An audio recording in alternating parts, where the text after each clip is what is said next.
I'm John Leonard. I'm a corporate lawyer in Denver, Colorado with Fairfield and Woods. We've done a set of videos for our clients, friends of the firm. It's all about issues about the law and how to run your business, how to raise money, estate planning, got a section on employment law. But check it out. It's on our website. There's all sorts of topics you might find interesting. I know you'll find this one interesting. We're just wrapping up a series of videos on litigation with one of my litigation partners, Paul Yonda. Paul's done 4 videos on litigation, how to start it, how to defend it, the discovery process, and a great one we just did on settlement and mediation, because most cases are going to settle. Mediation's a tool. Another tool is arbitration, I guess. And I guess as a corporate lawyer, I see them in agreements, but I guess you can agree to arbitration whenever. It doesn't have to be in the underlying contract. But Sure. So arbitration often comes up because you're compelled by an agreement to do it. And that would often be if you're a consumer and you have a problem with someone you bought something from. We represent a lot of auto dealers here, and a lot of the deals to buy a car are going to involve an arbitration provision. You could also, in an LLC operating agreement, put in there that any dispute that falls under these certain parameters will be resolved by arbitration. And arbitration most typically looks a lot like court, but it's a private process. It's not that you're in a government building with a judge falling under Article 3 of the Constitution and all the things that go along with that.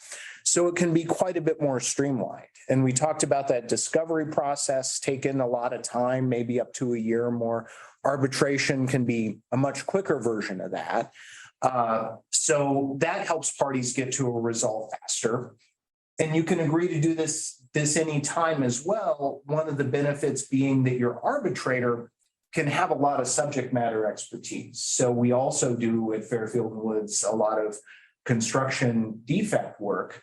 And in those cases, you can have an arbitrator who's really familiar with construction, rather than having issues decided by a judge who's a generalist who hears cases of all subject matter, or just random people in the box, as we talked about. So you get a quicker process and potentially someone who really knows what's going on.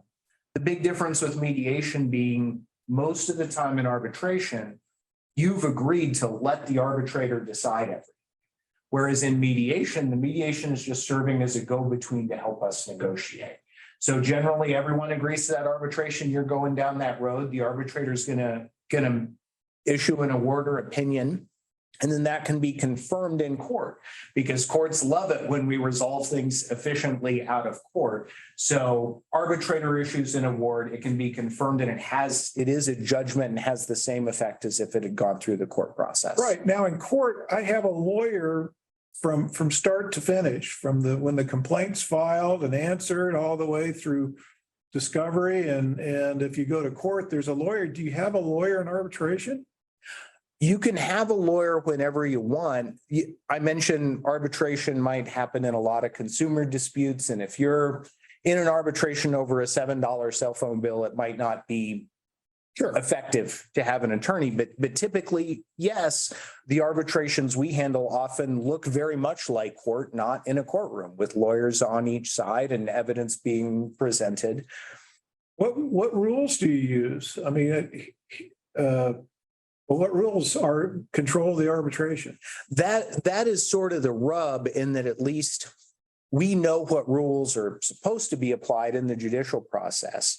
Different arbitration bodies have their own sets of rules, and many times your contract will specify whether the arbitrator is applying substantive law that governs the dispute.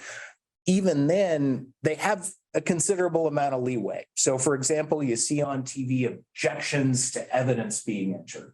Arbitrators can do that too, but they don't quite have to follow the rules as tightly. And that means that we sometimes say arbitration is arbitrary. So there's a little less predictability there, but sometimes a lot more predictability in how quickly and efficiently the dispute will be resolved.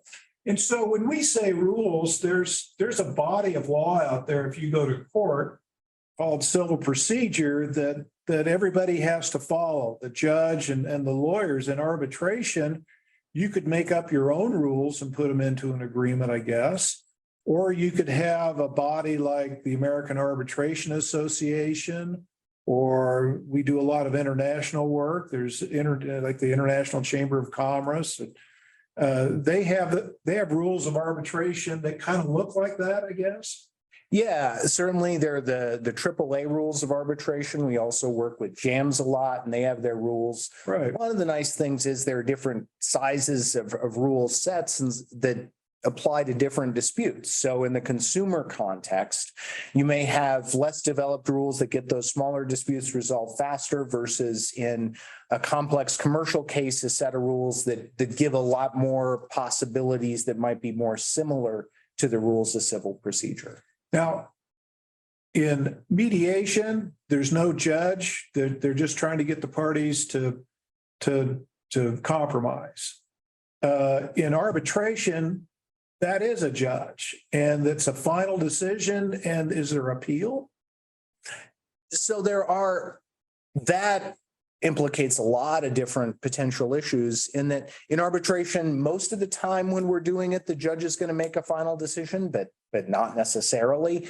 And then you also can appeal. For example, if the contract specifies that substantive law will apply and the arbitrator issues a written award and you think there's some error in that, there might be some ways to appeal that.